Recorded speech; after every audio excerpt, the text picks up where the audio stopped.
Série noire à la une.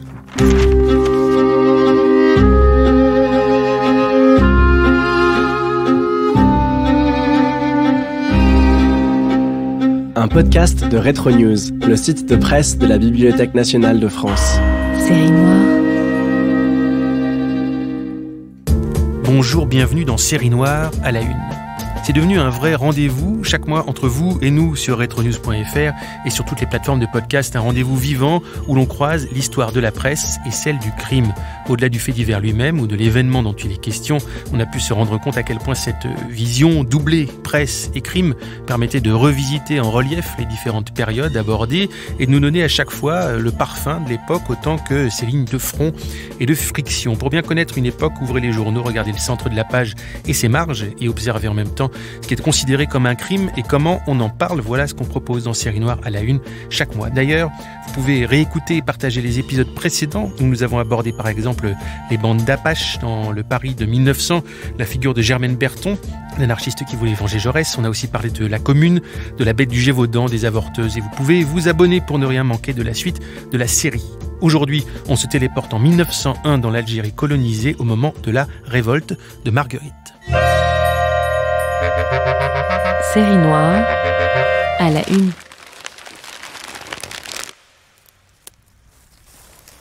Une révolte, ou plutôt un pillage en bande organisée, a eu lieu près de Miliana, département d'Alger, dans le douar d'Adelia.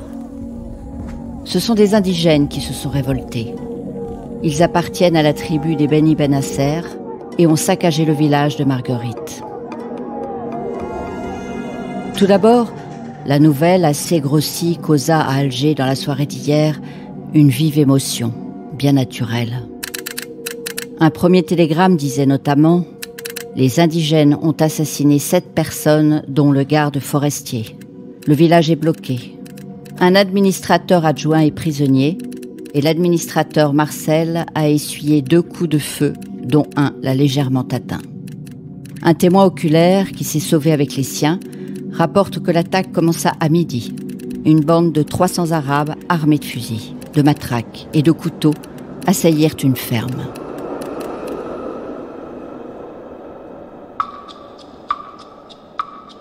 À la gare d'Adelia, on rapportait que la receveuse des postes était assassinée.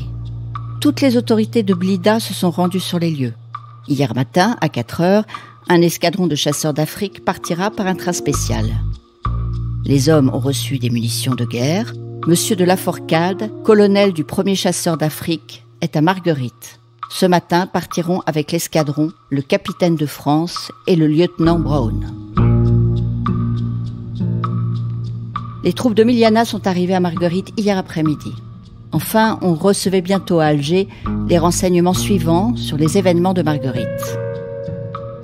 Au dire d'un des témoins de la première partie du drame, monsieur Ricôme, grand commerçant bien connu à Alger, qui se trouvait à Marguerite avec sa femme, depuis longtemps, ouvertement, les indigènes de la turbulente tribu des Beni Benasser disaient entre eux comment ils se partageraient les propriétés lorsqu'ils en auraient délogé les possesseurs actuels.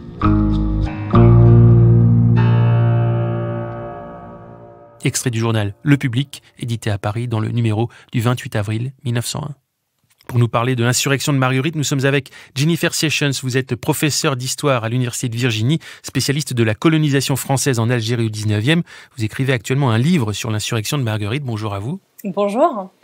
Et il y a aussi Arthur Asseraf. Vous êtes maître de conférences en histoire de la France et du monde francophone à l'Université de Cambridge, spécialiste de l'histoire de la colonisation et de la presse. Bonjour à vous. Bonjour.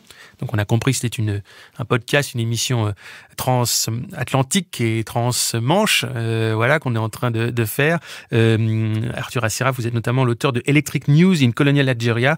On peut signaler également votre article « La société coloniale face à l'actualité internationale » dans la revue d'histoire moderne et contemporaine. Alors, remettons-nous précisément dans le contexte de cet épisode, la révolte, l'insurrection de Marguerite, qui est une insurrection qui a eu lieu donc fin avril 1901 dans l'Algérie rurale. C'est un petit village viticole, Marguerite, à une centaine de kilomètres à l'ouest d'Alger. À ce moment-là, on pense que la période des insurrections est passée. Les dernières grandes insurrections dataient à l'époque d'une vingtaine d'années. Or, voilà les faits. Le 26 avril 1901, une dizaine de paysans donc prennent en chasse un fonctionnaire responsable local, le caïd d'Adélia, qui avait dénoncé à ses supérieurs le projet de ces paysans d'organiser un pèlerinage en avançant que leur intention en réalité était de rejoindre Bouhamama, un mythique dirigeant insurrectionnel. Le groupe de paysans a grossi, a rejoint le village de Marguerite. Les paysans ont mis la main sur des montures, des victuailles, des munitions. Les hommes du village ont été faits prisonniers. Certains ont été forcés de prononcer la profession de foi musulmane. 5 Européens ont été tués, un garde forestier, une receveuse des postes. Plusieurs autres sont blessés. L'insurrection en elle-même dure 8 heures. Et la réponse est immédiate. Le soir même, une compagnie de tirailleurs est envoyée de Miliana, la ville voisine. 125 suspects que des colons désignent en place publique comme ayant participé à la prise du village sont emprisonnés à Blida, puis transférés quelques mois plus tard à la prison Barberousse à Alger, où ils restent 18 mois. Et entre-temps, leurs biens, leurs troupeaux sont saisis, vendus, laissant les familles dans une misère totale. Et les accusés seront jugés en procès à Montpellier, donc en métropole, à la fin 1902. Une grande partie est finalement acquittée avec aucune peine capitale du tout qui n'est prononcée. Alors cette histoire n'est pas forcément connue, c'est pour ça qu'on prend le temps là, de la décrire précisément, mais elle soulève plusieurs questions intéressantes sur les relations entre colons et colonisés, et sur une période peu présente finalement dans l'esprit général. Quand on parle de l'Algérie et de la France, on pense plutôt à 1830, le début de la colonisation, ou Sétif 1945, ou évidemment la guerre entre 1954 et 1962. Et puis, ce qui sera intéressant aussi de voir, c'est quels sont les mots utilisés pour parler de l'Algérie dans la presse, à la fois en métropole ou sur place à ce moment-là.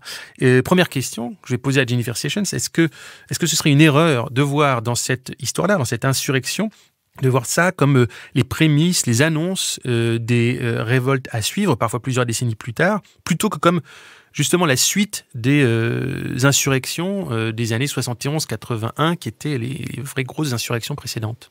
Pour moi, oui. Ce serait une erreur de prendre cette révolte comme le début du 20e. Pour moi, c'est plutôt la fin du 19e, de la période de la conquête et de toute une série de insurrections millénaires qui auront lieu entre 1840 à peu près et la fin du siècle.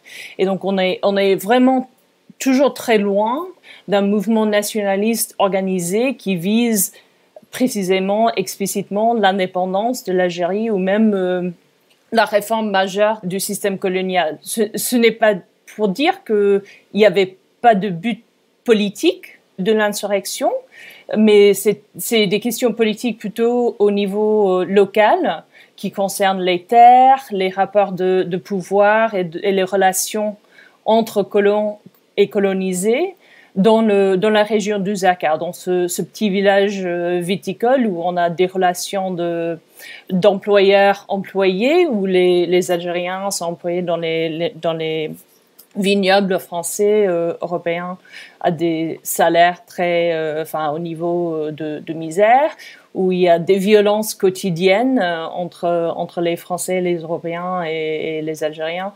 Donc c'est plutôt une expression de cette vie politique locale dans la lignée des insurrections anticoloniales du 19e siècle, plutôt que d'annonce de l'indépendance du 20e. Mais c'est vrai que dans l'extrait, par exemple, qu'on a entendu au début, extrait du journal Le Public, qui est un journal édité à Paris du 28 avril 1901, donc juste après les événements, on est d'abord et avant tout sur la question de la relation entre les colons et ce qu'on appelle parfois les indigènes, Arthur Asséraf. Oui, en fait, la question de savoir si ces événements sont purement locaux à la région de Reinhard Tolki, de Marguerite, ou si en fait il s'agit de quelque chose de plus structuré, fait beaucoup de débats à l'époque. C'est-à-dire qu'en fait il faut un peu s'imaginer comme n'importe quand on a ce qui apparaît comme une explosion de violence dans un ciel clair, on se pose les questions des motivations. Est-ce que c'est un accident ? Est-ce que c'est quelque chose de bizarre qui ne va pas se répéter ? Ou est-ce que c'est la partie émergée d'une sorte d'iceberg de ressentiment de la population algérienne qu'on n'a pas vu. Donc effectivement, la presse, à la fois en France et en Algérie à l'époque, se pose beaucoup la question de savoir s'il y a une revendication politique structurée. Ce qu'ils veulent dire par là, c'est-à-dire des réseaux qui organiserait les Algériens non seulement à travers le territoire algérien, mais aussi avec des musulmans d'autres pays, donc du Maroc, de la Tunisie et au-delà. Et ça, en fait, effectivement, comme le dit Jennifer, on n'en a pas vraiment de preuves que les personnes qui ont agi ce jour-là, en 1901, avaient ces liens. En revanche, leur motivation était tout à fait inspirée d'un contexte national et mondial plus large. C'est-à-dire d'abord que la colonisation au sens large, c'est-à-dire la dépossession des terres, qui n'est pas juste un problème local, c'est un problème presque moral, c'est-à-dire on est dans une situation où les musulmans, parce que c'est comme ça qu'ils sont catégorisés par l'administration française, mais c'est aussi comme ça qu'ils se décrivent, se sentent dépossédés, et où l'islam est attaqué de toutes parts par l'impérialisme européen qui, effectivement, au tournant du XXe siècle, a tendance à prendre de plus en plus possession de territoires habités par des musulmans. Donc il y a une vraie sensation que l'ordre moral du monde est sans dessus-dessous, que les gens qui devraient être en dessous sont au-dessus. Ça, c'est une revendication courante dans les textes et les chansons et les poèmes de l'époque, qui n'est pas exclusive à ces événements. Donc la manière dont se déroulent les événements de Marguerite, où on voit notamment cette tentative de forcer des colons à une sorte de rituel de conversion, on leur fait endosser un burnous, on leur fait prononcer la shahada comme une sorte de performance d'une conversion, semble indiquer que ces personnes souhaitent rétablir un monde différent, un monde où ils ne seraient pas renvoyés à une infériorité.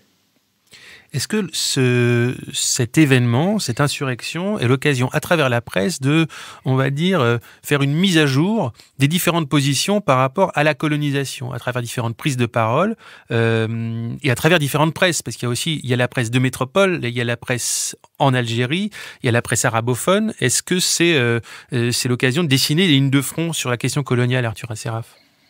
Tout à fait. Alors Jennifer sera plus au courant de vous dire exactement quels sont les débats à l'époque, mais en gros, l'affaire de Marguerite s'insère dans un contexte où il y a déjà un débat très virulent entre différents modèles de colonisation au sein de l'Empire français, et où donc le modèle algérien est très fortement remis en cause. Donc par exemple, quand le protectorat français en Tunisie commence en 1880, il est établi comme un protectorat parce qu'on pense que l'Algérie, ça ne marche pas déjà.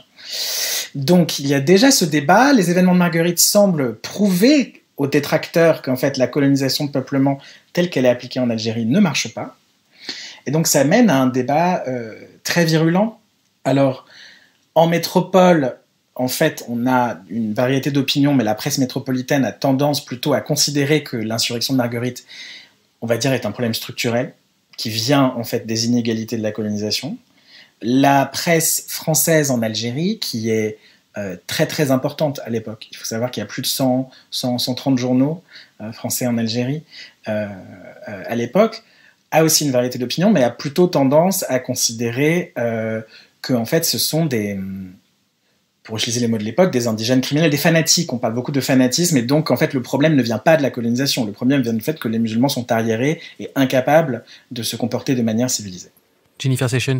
Oui, pour reprendre un peu le fil, en plus, c'est que l'État français a fait faute en ne protégeant pas les colons assez de ces fanatisés. Donc il y a aussi une question des relations non seulement colonisés et colons dans le contexte algérien, mais aussi une question de rapport entre les Français d'Algérie et l'État métropolitain, la République française, qui a installé ses citoyens, qui a fait citoyens les Européens d'Algérie. Et puis, selon les colons, au moins, on voit beaucoup dans le contexte d'une panique sécuritaire de la fin du 19e, une accusation contre la France d'avoir abandonné ces colons à eux-mêmes en face de cette masse de soi-disant fanatiques musulmans qui n'ont qu'une pensée, c'est de leur jeter à la mer, de les jeter à la mer. Et donc, une phrase qui revient à l'infini dans la presse coloniale. Et aussi dans les adresses ou les appels, les pétitions qui sont adressées par des dizaines et des dizaines de communes, d'associations, etc., des Européens d'Algérie, qui demandent d'être armés, par exemple, d'avoir la possibilité de porter des armes de guerre pour se protéger dans l'absence de l'État. Et donc, c'est aussi une interprétation comme ça de la relation entre l'Algérie, la société coloniale et la société métropolitaine. Et justement, un extrait du courrier de Tlemcen du 31 mai 1901.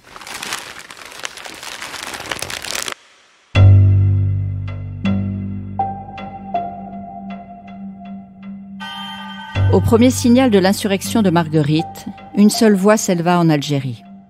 Il faut armer les colons de fusils et de munitions de guerre. Mais tout aussitôt, les objections se soulevèrent. Confier des armes de guerre aux colons. Elles seront reléguées dans un coin humide de la ferme, exposées à être volées par les indigènes et dans tous les cas hors d'état d'être utilisées quand on en aura besoin. D'autres proposèrent de créer dans chaque centre à la mairie ou à la gendarmerie, là où il en existe, ou chez le garde champêtre dans les centres qui n'ont ni gendarmerie ni borge administratif, ni mairie, un dépôt d'armes et de munitions qui pourrait, le cas échéant, être distribué aux colons pour se défendre contre une attaque à main armée. Mais à cette proposition, on objectera avec quelque semblant de raison qu'en cas d'insurrection, les révoltés s'empareraient tout d'abord de ces dépôts d'armes qui, dès lors, au lieu de servir aux colons pour se défendre, se retourneraient contre eux.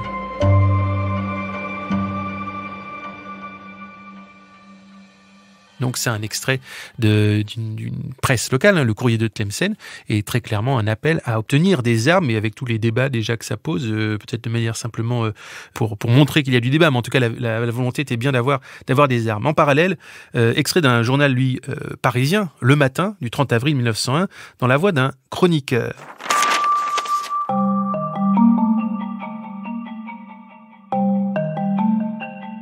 Partout et toujours, j'estimais que les races victorieuses avaient un devoir envers les races vaincues, et que l'accomplissement de ce devoir n'était pas seulement nécessaire pour satisfaire la conscience du conquérant, mais qu'il était encore la nécessité première du maintien et de la sûreté de la conquête. Croyez-vous que les Espagnols auraient perdu les Philippines si, au lieu de s'y faire haïr, ils s'y étaient fait aimer ? J'ai l'air d'un rêveur, mais j'ai la prétention d'être un politique pratique en concluant de la révolte accidentelle et sans importance d'aujourd'hui, à ce programme à appliquer en Algérie. Se faire aimer à force de justice.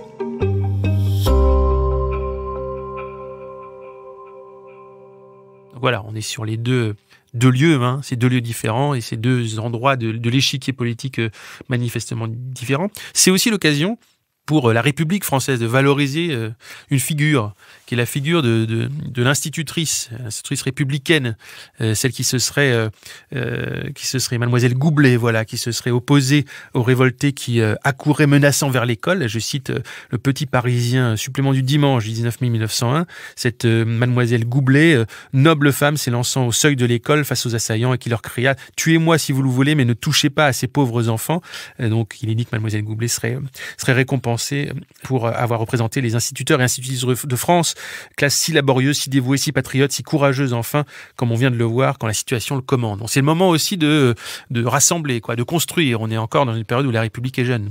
Oui, tout à fait. Et on voit déjà les aspects mythologisants de l'affaire dès le début. Et donc, même pour remonter à l'introduction que vous avez fait de l'affaire, il y a des fautes qui se glissent un peu partout dans la presse, par exemple. C'est pas la tribu des Beni Menasser, c'est les Rira, qui sont la majeure partie des insurgés. Il y avait aucune femme de tuer. Donc, cette fameuse femme dont vous avez cité, non. La receveuse de la Poste. Oui, voilà. Ouais. Donc, sortie indemne de l'affaire. Mais en même temps, Mademoiselle Goublé n'était pas du tout mademoiselle. C'était une madame d'une 60aine d'années. C'est ça. Et donc, qui est montrée dans les journaux illustrés comme une jeune femme blonde, très jolie, etc. Mais en fait, c'est une ancienne du système de l'éducation laïque en Algérie, qui était combattante depuis 20 ans, enfin 15-20 ans, du côté de la République laïque contre les forces nationalistes conservatrices au niveau du village. Donc elle est en conflit depuis des années avec le grand propriétaire qui représente les forces conservatrices dans le Zachar, et donc qui va être mise en valeur comme une symbole de la République laïque dans le cadre surtout de l'affaire Dreyfus et du combat entre la République laïque et la République, la France catholique nationaliste. Et par exemple, on va rapporter beaucoup que Madame Goublet aurait reçu 500 lettres et cadeaux dans le mois qui suivent les premiers rapports de l'affaire dans la presse, et qui va être invité d'honneur dans des rassemblées des instituteurs et institutrices sur France dans les années qui suivent. Et c'est une figure très intéressante qui montre les mythologies du fait divers, mais aussi des combats politiques de l'époque. Et on se rend compte que la presse, une certaine presse, fait véritablement œuvre de propagande avec le cas de cette mise en avant d'une telle figure. Exactement. Arthur Asséraf, moi, je me demandais, quand on travaille sur l'action de la presse, après sur cette période-là, à cet endroit-là, on l'a dit, on l'a cité d'ailleurs, il y a la presse locale, algérienne, française-algérienne, il y a la presse de métropole. Quelle est la place de la presse arabophone, et est-ce qu'on traite aussi d'autres modes d'information ? Oui, c'est une question très intéressante. On est dans une situation très paradoxale en Algérie à l'époque, où d'un côté, on est dans une société de médias de masse. Donc en fait, la population des colons en Algérie, qui sont à peu près 500 000, un demi-million, vers 1901, ont une presse extrêmement développée. Donc comme en fait, dans n'importe quel endroit de la France de la Troisième République, la plupart des hommes adultes lisent les journaux tous les jours, les femmes moins, mais c'est quand même de plus en plus le cas. Et d'un autre côté, du côté de la population musulmane algérienne, qui est donc très majoritaire, on parle de 90% de la population à peu près, on a très forte proportion d'analphabétisme, notamment en français. C'est-à-dire dans les années 30, quand on a les premiers chiffres, on estime que 2% de la population adulte masculine algérienne peut lire le français, et ça c'est 30 ans plus tard. Donc on a une société où il y a beaucoup de journaux en français et très peu de gens qui peuvent les lire. Il n'y a pas de journaux à l'époque adressés à la population musulmane algérienne. Il y a des tentatives très brèves, qui sont généralement en français, mais qui ne durent pas, qui sont souvent interdites, ou qui font faillite. Il n'y a pas de journaux en arabe à destination des Algériens. En revanche, il y a dans d'autres pays, notamment en Tunisie voisine, mais aussi en Égypte, une presse arabophone, évidemment, très conséquente déjà à l'époque. Donc les Algériens importent, alors parfois de manière légale, parfois de manière clandestine, des journaux arabophones d'autres pays et les lisent. Ce qu'on a aussi, ce sont énormément de lectures publiques de journaux, notamment dans les cafés morts, donc c'est-à-dire dans les cafés destinés aux hommes algériens. Et on sait que l'affaire de Marguerite occasionne des débats passionnés et des lectures assez contradictoires dont s'inquiète l'administration. Donc en fait, on a des rapports de surveillance assez précis dans la région de Bleda, de Médéa, autour en fait, des deux côtés de la montagne où se passent les événements, où on sait que certains personnages bilingues, donc en fait ce sont soit des juifs algériens qui ont été à l'école française, soit des musulmans mais qui ont été formés à l'administration, qui font la lecture des journaux en français et les interprètent. Et en fait, ce qui inquiète beaucoup l'administration, c'est qu'on ne sait pas comment ils les commentent, comme ils les commentent en arabe. Alors arrive finalement plusieurs mois après un grand procès, un procès qui se tient non pas en Algérie mais à Montpellier avec de nombreux accusés qui ont fait 18 mois de prison avant d'arriver à l'étape de ce procès. Un procès où il y aura 3/4 des accusés vont être acquittés, certains vont être condamnés à des travaux forcés, une dizaine d'entre eux, et ils n'en reviendront pas, ils vont mourir pendant ces travaux, pendant cette période de cette condamnation. Il y a quelques condamnations à des peines courtes de prison. Comment lire la question de la délocalisation de ce procès en métropole, Jennifer Sessions? La procédure de délocalisation C'est une procédure qui existe dans le système juridique algérien, enfin colonial, dès les années 1830. Donc c'est un recours aux juridictions métropolitaines qui ait lieu sous différentes conditions tout au long de la période coloniale, mais qui va s'accélérer dans les années, enfin après l'instauration de la Troisième République, surtout en ce qui concerne les indigènes algériens. C'est un procédé juridique qui correspond, enfin dans l'usage correspond à ce questionnement du racisme des Européens d'Algérie. Et il y a dans les milieux juridiques et devant les parlementaires de plus en plus de questions sur le jugement et la rationalité, l'impartialité des colons, enfin des jurés colons, qui ont tendance à ne pas même écouter les preuves ou les arguments, mais juste de condamner les Algériens, d'acquitter des Européens pour pouvoir rentrer plus vite chez eux après les assises. Et donc c'est un fait, la tenue du procès à Montpellier fait partie d'une tendance juridique qui correspond vraiment à cette critique de plus en plus aiguë des Européens d'Algérie par les parlementaires et les hommes, enfin les juristes français, mais aussi algériens. Dans l'école d'Alger, l'école de droit d'Alger, il y a des juristes aussi qui voient ce qui se passe devant les assises algériennes et se posent vraiment des questions. Est-ce que, enfin, le juré qui est censé être le jugement par ses pairs, est-ce qu'il y a des pairs dans la situation coloniale? Non, mais ce qui est certain, c'est que certains colons réclamaient tout simplement la fusillade et pas du tout la tenue de procès, que ce soit en Algérie ou en métropole. Extrait de la dépêche du 23 janvier 1903, une prise de parole du procureur général, justement, du procès.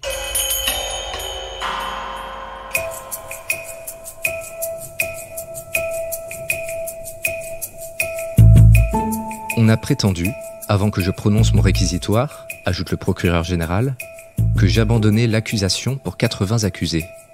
Je ne l'abandonne pas pour un seul. Cependant, je dois déclarer que si la punition doit être sévère pour certains, elle doit être moindre pour d'autres. Ceux qui ont subi 2 ans de prison et qui doivent être condamnés à moins. Il faut prononcer contre eux la peine quand même. Elle aura été subie, mais du moins la justice sera respectée. Les coupables seront en liberté le lendemain. Et pourtant, ils sauront qu'en cas de récidive, la peine sera plus grave. Je vous demande donc qu'il y ait le moins d'acquittement possible. Je suis dans la doctrine qui veut rapprocher les jurés des maîtres de la peine, en élaguant pour quelques-uns les circonstances aggravantes et en répondant affirmativement pour les faits de pillage. Vous condamnez cela à 6 mois de prison. Demain, ils seront libres, mais marqués du sceau de leur crime. Nous vous demandons de protéger les Français de l'Algérie contre les criminels arabes. Nous sollicitons la justice exacte, vraie, humaine. Donc, de la part du procureur, déjà une demande une forme de nuance, on va dire, même s'il s'agit de condamner ceux qui ont fait 2 ans de prison en attendant le procès, de les condamner aussi à 2 ans pour que la peine soit justifiée. Mais il y a une forme de nuance. Et en parallèle, dans la dépêche, quelques jours plus tard, en attendant le verdict, un chroniqueur écrit la chose suivante. Comprend-on tout ce que ce système de violence contre les personnes et de déprédation a pu amasser de haine contre les Arabes? Qu'on y joigne le fanatisme et l'on sera convaincu que l'insurrection de Marguerite a été une révolte de prolétaires fanatisés, persécutés et littéralement affamés. Certains ont cherché à la présenter comme le fait de voleurs et pillards. On ne saurait sans folie soutenir cette opinion. La vérité que nul aujourd'hui ne saurait contester après les douloureuses révélations du procès de Montpellier est que l'Arabe gémit sous un régime de terreur et de misère et que, jusqu'à ce jour, il n'a pu compter ni sur la justice ni même sur la bienveillance de la métropole. Si la France laisse subsister ce régime, ou elle perdra l'Algérie, ou elle aura fatalement à réprimer des insurrections encore plus terribles que celle de Marguerite. Donc à lire dans la presse, au moment de ce procès, en 1902, donc une grosse année après les troubles de Marguerite, l'insurrection de Marguerite, il y a quelque chose, malgré tout, même si cela, comme vous le disiez tout à l'heure, Jennifer Sessions, n'annonce pas, n'est pas la première occurrence des révoltes à venir. Néanmoins, certains ont su y lire, d'une certaine manière, la suite de l'histoire des rapports entre la France et l'Algérie. Ah oui, tout à fait. Et ce procureur que vous venez de citer, dans son rapport confidentiel au garde des Sceaux après le verdict qui vient en février 1903, va dire il va être dégoûté déjà du taux d'acquittement, mais aussi il va l'expliquer selon un informateur qu'il aurait dans le juré, qui est censé être confidentiel, mais bon, que l'argument des jurés qui avaient empêché l'imposition des peines capitales aurait été que les faits étaient politiques. Et la France avait aboli la peine de mort pour les crimes politiques. Et donc, on a des indices comme quoi, au moins, que même dans le juré, on aurait fait une lecture politique des événements pour justifier les peines que les colons vont trouver absolument inadmissibles.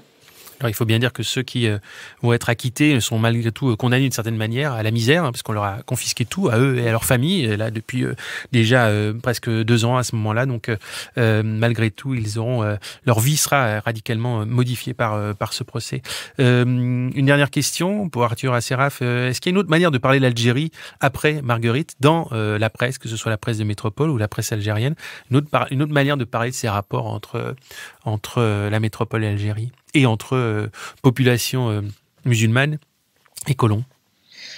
De manière générale, j'ai envie de dire que non. Je pense par contre que ces débats qui en fait explosent de manière assez visible durant l'affaire de Marguerite persistent entre différentes tendances d'opinion à la fois en France et en Algérie au sein de la population coloniale, et aussi que en fait les premiers mouvements organisés de manière visible d'Algériens musulmans qui émergent en fait quelques années plus tard, vers 1911-1912, appuient sur ces divisions et tendent en fait à reprendre les arguments, on va dire, libéraux des métropolitains pour faire pression sur l'opinion publique métropolitaine.